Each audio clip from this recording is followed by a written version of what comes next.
Renato, eu queria que você falasse da coincidência, né, de que amanhã, 25 de junho de 2025, exatos 30 anos depois do gol de barriga,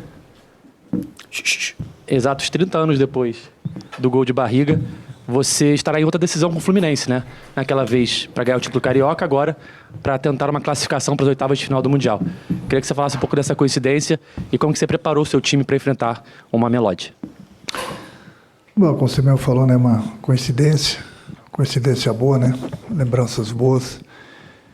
Mas amanhã a gente tem mais um compromisso difícil, um jogo importante. A gente sabe das dificuldades que nós vamos encontrar, até porque o nosso adversário também está brigando por uma das vagas, juntamente com a gente. 15 horas, calor. Estudamos bastante também o nosso adversário. Apesar do pouco tempo, a gente procurou trabalhar um pouco a parte tática, procura eliminar o ponto forte do adversário. Temos a nossa maneira de jogar e, em cima disso, a gente vai buscar o nosso objetivo. Nós estamos aqui para isso. O objetivo nosso é conseguirmos a classificação. Da mesma forma que o adversário vai querer, o Fluminense também quer. Nós temos essa pequena vantagem de jogarmos pelo empate. Vamos esquecer essa vantagem e vamos em busca do gol, para que a gente não possa sofrer tanto, porque a gente sabe, né, chega no final do jogo, um jogo 0-0 essa dinâmica aí fica meio perigoso. Então, com todo o respeito ao nosso adversário, a gente sempre jogou para vencer e amanhã não vai ser diferente. Over here, please. Boa tarde, Renato. Júlio Gomes, UOL Band. Renato, falando um pouquinho de uma forma... Você já falou algumas vezes, eu vi à distância, sobre o torneio, e obviamente os times sul-americanos, os times brasileiros já mostraram que são competitivos e que estão aqui para brigar. O que não muda um pouco a realidade de que a gente na quarta-feira vê um jogo de Champions League que é um jogo, e de noite vê um jogo de Copa do Brasil que parece outro esporte, é a frase que se usa muito. Por que isso acontece? Se os times são competitivos, se os jogadores são bons, quais são, na tua opinião, os pontos que fazem com que o nosso produto, o nosso jogo, não seja o mesmo do que o dos caras? Cara, a parte financeira deles é uma coisa muito diferenciada da nossa, né? Então, você vê que eles buscam sempre os melhores jogadores do mundo. Eles têm essas condições. No momento que você junta esses jogadores desse nível, é lógico que o futebol se torna melhor, mais bonito. Agora, isso não quer dizer que eles sejam os favoritos, entendeu? Dentro do campo, eu falo, dentro do campo, acho que os times do Brasil, da América do Sul, estão provando um pouco diferente, né? Então, a gente sabe que você vê os jogos deles, muito com competição entre eles, jogadores de alto nível, jogadores de seleções de seus países. É bonito de ver, a gente tem que bater palmas para eles, sim. Agora, a parte financeira só não ganha jogo, né? Então, muita gente acha, ver um jogo deles com esses jogadores de alto nível jogando aqui fora, depois ver um jogo lá no Brasil, a parte financeira é bem menor. É lógico que os jogadores são um pouco diferenciados, sim. Nesse ponto aí não adianta a gente querer se comparar a eles, porque tem diferença, sim. Os jogadores aqui fora são de alto nível, por isso que ganham os salários que eles ganham. Entendeu? Mas só que dentro do campo, quando a gente se encontra, como está acontecendo nessa Copa do Mundo, é dentro do campo que as coisas são decididas. E nesse Mundial a gente está vendo que dá para competir com eles, sim. Next question. Renato, boa tarde. Jaime Dinas, de la televisión colombiana. Eu quero saber a importância para o time brasileiro do jogo de John Arias e se o equipo está para ser campeão. Não, acho que a gente não fala de ser campeão, bem longe disso. A gente nem conseguiu a classificação ainda.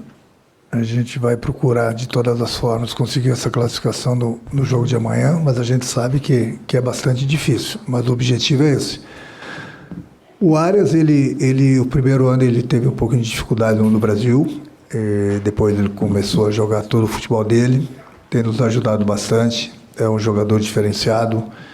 É um jogador de seleção, é um jogador que a cada partida tem subido de produção, e a gente torce para que amanhã ele possa estar numa tarde feliz novamente e possa continuar nos ajudando para que a gente consiga, como já falei, o nosso objetivo, que é conseguirmos a classificação.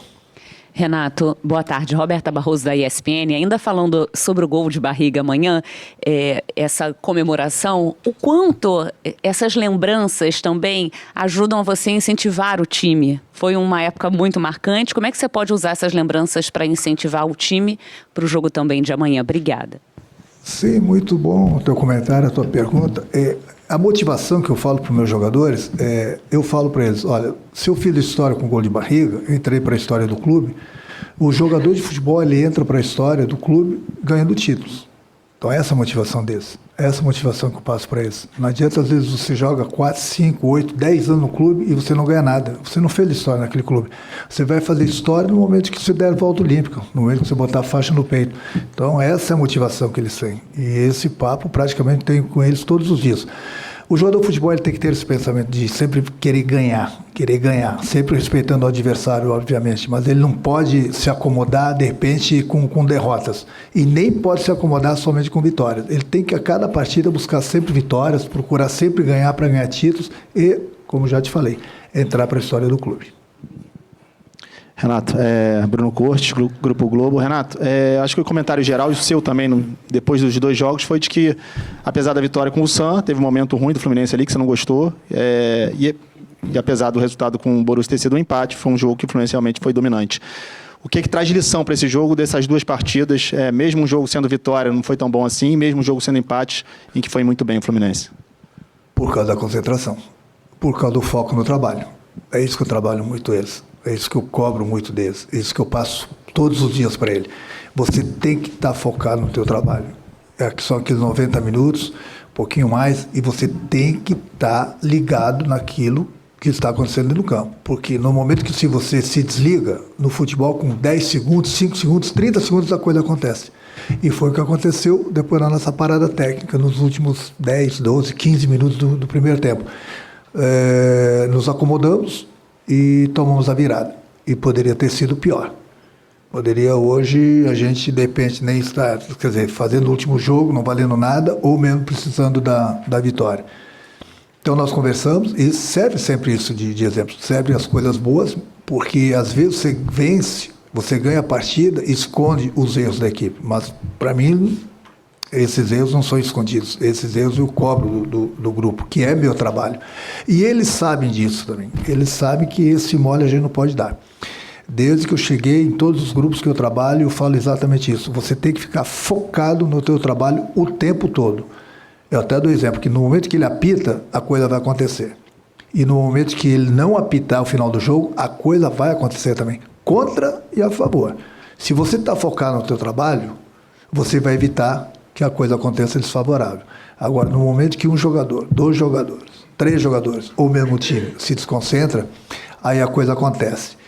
E aí ninguém quer isso. Então a gente vai tirar, eu já falei para eles, tem a pré-eleição ainda hoje à noite com eles, amanhã, antes de entrarmos em campo, lembrá-los de que o foco, a concentração que nós tivemos no jogo do Borussia, nos rendeu, apesar do empate, vários elogios, porque nós ficamos focados. Ficamos focados numa parte do último jogo, desconcentramos nos últimos 10, 15 minutos, tomamos a virada. Voltamos a concentrar no segundo tempo, tomamos conta do jogo e conseguimos o nosso resultado.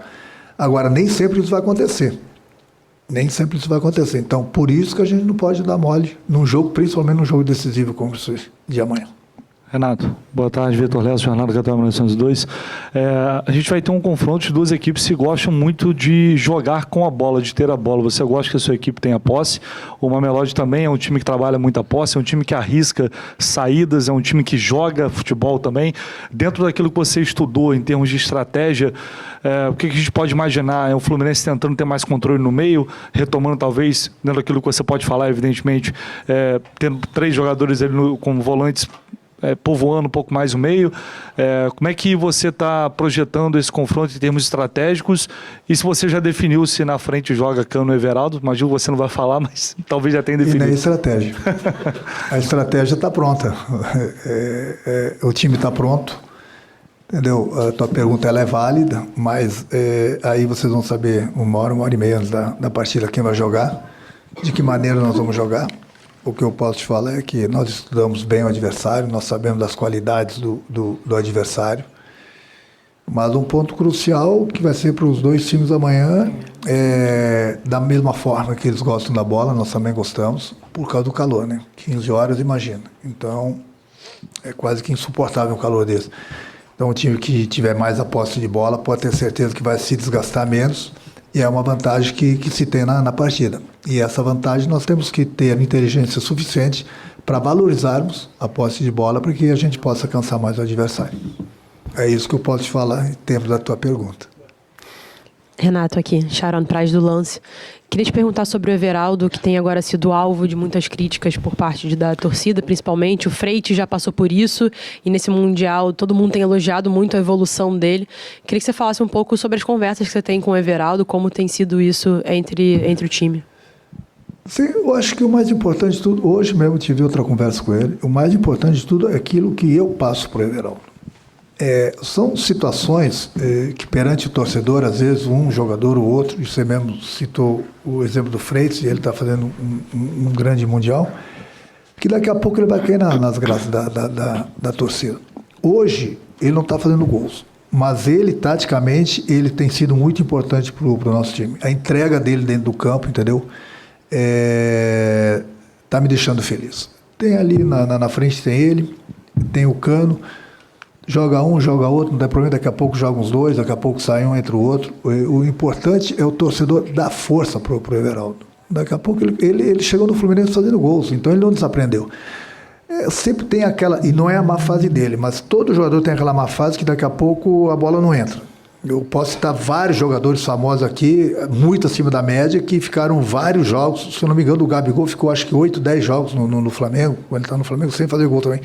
E ninguém discute as qualidades do Gabigol. Então, você tem o Everaldo. Daqui a pouco a bola não está entrando, mas... Rapaziada, prestamos agora aqui atenção ao Fluminense. O jogo do Fluminense, em que o treinador do Fluminense diz que vai entrar com tudo contra a equipa sul-americana. Uma equipa da América do Sul que se conseguiu destacar muito bem. Não é sul-americana, perdão, da África. Que se conseguiu destacar muito bem aqui neste Mundial. Vitória frente ao Ulsan, grande jogo contra o Borussia 4-3. O Fluminense diz que vai entrar com tudo e que só espera a vitória neste jogo. Acima do 1-0 estão classificados, se empatarem estão classificados e se perderem não estão classificados, caso a equipa do Borussia vença, atenção, ou empate. Então vamos ver o que é que vai acontecer. Boa sorte aos adeptos do Fluminense e um grande abraço a todos. Estamos juntos.